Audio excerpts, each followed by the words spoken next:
he did something that's not entirely correct in the process of doing something good in the end, it's okay. We often make mistakes on the road to doing something good, but it's okay because we're only human. The way we learn is through our mistakes. We often have good intentions, and the way we get there depends on the situation. For example, cancer is a disease that needs to be cured, but we need to go through a lot of experimentation to find the right vaccine. Some subjects of this will be hurt while trying to find a safe medicine. But in the end, so many people will be cured, and it's a sacrifice worth taking. Right now in America, 565,000 people are expected to die this year because of cancer.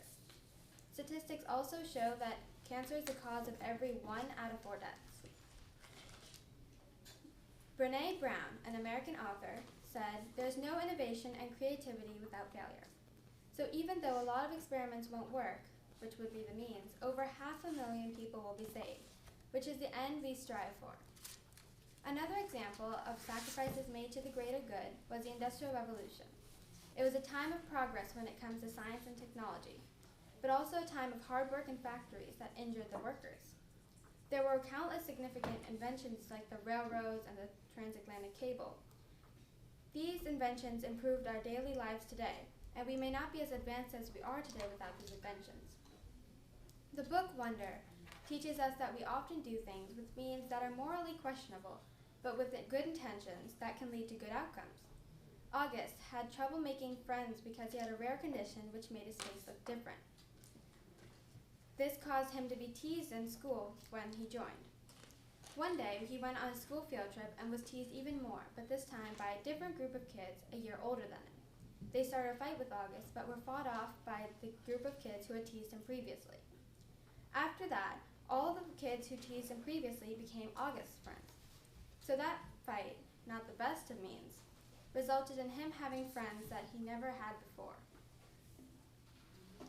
Overall, each goal is achieved through a different path, and the path depends on the situation. August has many more friends than he did before, which makes us realize that the fight wasn't so bad after all, and that the end overrides the means in this case.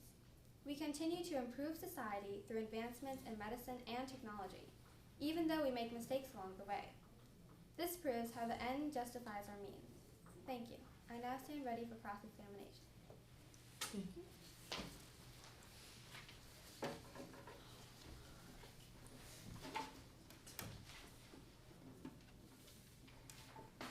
Do you agree that sometimes medicines can have more side effects that are more severe than the actual main effect? Will you please rephrase that? Like maybe the main effect of a medication and you're trying to heal something, it has many other side effects that can be worse than your problem that you currently have.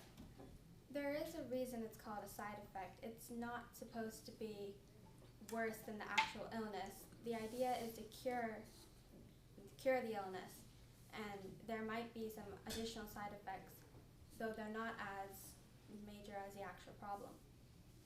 Have you ever refrained or seen someone refraining from a medicine because it has more effects than their current problem and that they don't want to take it because they're better off not having the medication? I have not seen that. I've seen people not wanting to take the medication in fear of the side effects, but not because they were afraid of being worse off. Would you take a medicine that you might be allergic to or have some allergies to? Probably not. Okay, moving on. Do you agree that the term "the end doesn't justify the means" can go two ways? Negative actions tend to produce a positive end, or positive actions tend to produce a negative end. Yeah, that's true. So would you agree that if somebody worked hard and studied for a test, but ended up getting a bad grade on it, the end, getting a bad grade, wouldn't be worth the fact that you studied very hard? Well, assuming they study very hard, it's quite unlikely for them to get a bad grade. If they had the wrong material? If they study the wrong material, they're not quite studying hard for what's on the test. They're studying hard for something else, which doesn't apply to this test. Do you agree that if someone worked hard, okay, moving on then. All right, thank you. Angela, you can have a seat. We now have 3 minutes for your opening statement.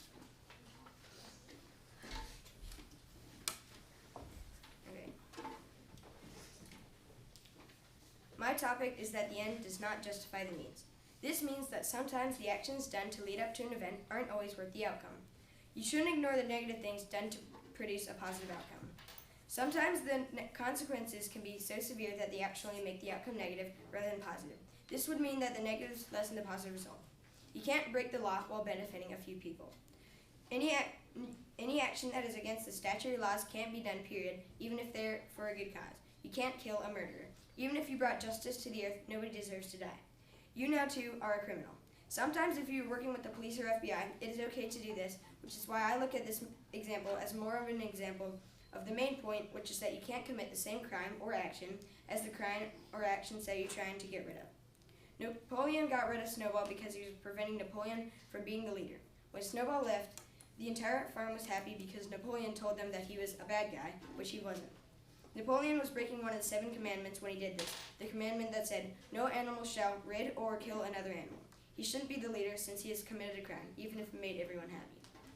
Sometimes the consequences can be more severe than the actual outcome. It is the 16% chance of being diagnosed with cancer, a disease that kills thousands of people each day, and a 20% chance of surviving. Much effort is being put into finding a cure for this deadly disease. Unfortunately, the cure takes a long time to complete, and in order to test it, many lives have been lost. In this case, the end does not justify the means because many people have died from this disease, and the cure will take a long time to complete. Yes, work is being put into this cure, but until the cure is finished and all of the lives saved will repay the lives lost, I believe that the deaths don't justify the work put into the cure. Christopher Columbus went out to find Asia, but instead found an entire continent. Spain took this new land for its own, and he was rewarded, and Spain was the largest country in the world temporarily. He was rewarded greatly. Nobody else knew what Columbus did to get this land, and all he said was that the land was uninhabited, and he was able to take the entire land for Spain, and who knows how much land there could be. People later found out the truth, which is that there was an entire native tribe on the land, and that Columbus killed every single one of them, being a ruthless murderer. Yes, he found out the new land for Spain, but he murdered thousands of people. The lives lost should especially not be ignored. If you don't realize that the end does not justify the means, you can put yourself in danger, ignoring any actions you do. Nobody can clean up all their negative actions with one little positive action.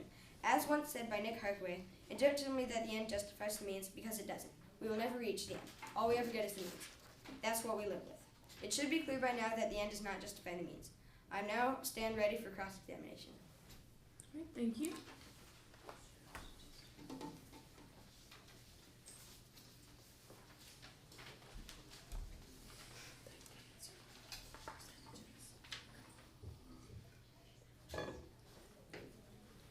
All right, you will have 2 minutes for a cross-examination. Let's say your friend is lying unconscious before you. You investigate a bit and realize they're going into cardiac arrest. Is the first thing you do call for help? Yes. So after you call for help, you would do CPR, of course, assuming you're certified, right? If I was certified, then yes, but if I wasn't certified, I would kind of only just call for help. I couldn't do anything about it. Right. So doing CPR involves doing compressions, which is pressing very hard on the person's heart to keep the blood flowing, is it not? I guess so. Right, so while you're pressing very hard on their rib cage, their ribs might break because the heart is located behind the ribs. I think that if you are certified for CPR, you should. I'm not, but if you do, I'm sure you know how to do that, and you're better at avoiding that rather than just pushing as hard as you can. But it is a possibility. I guess so. Okay, so later, once help arrives, they will go to the hospital and may get a violent shock to reset their heart, wouldn't they? Yeah.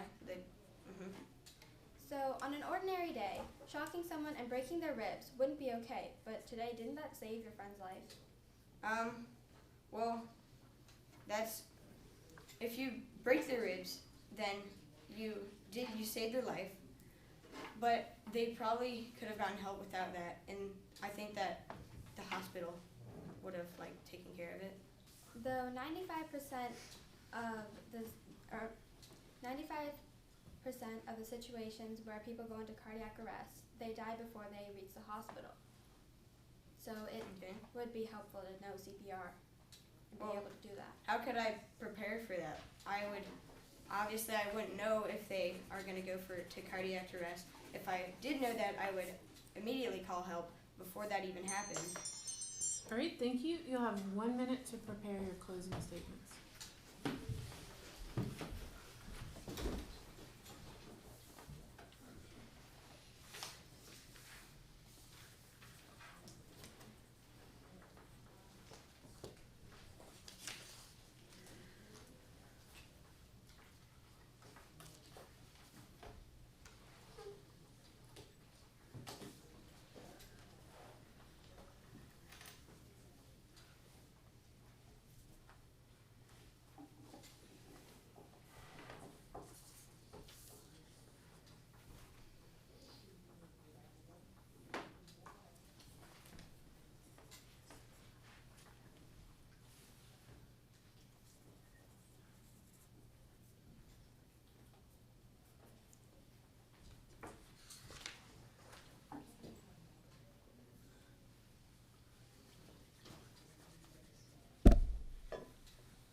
All right, affirmative.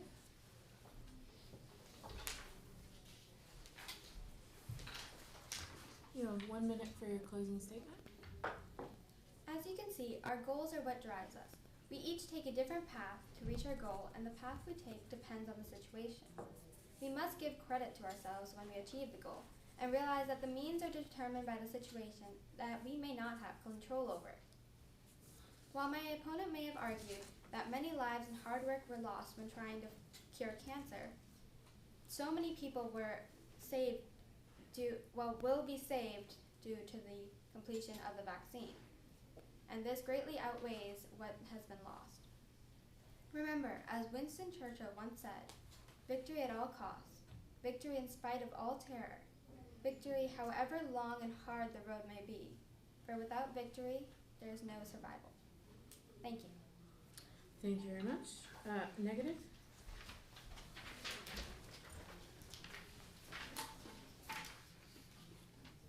The end does not justify the means.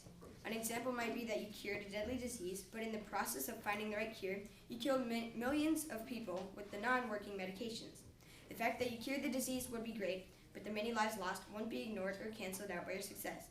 I believe that the end does not justify the means, and one little positive can't cancel out the many negatives. My opponent stated that cancer is a disease that kills many people, which is true, but we will find a cure.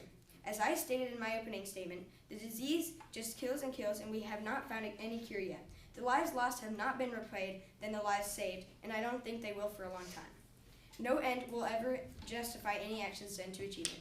Two wrongs do not make a right. Thank you. All right, thank you very much. Let's give a hand for our debaters.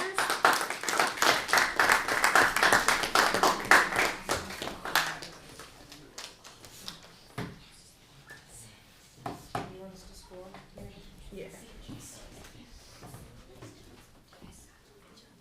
So we just select any number in between? Yeah, you can choose a number in between, or if you want to just circle the range, that's fine too. Okay. Totally up to you. Okay.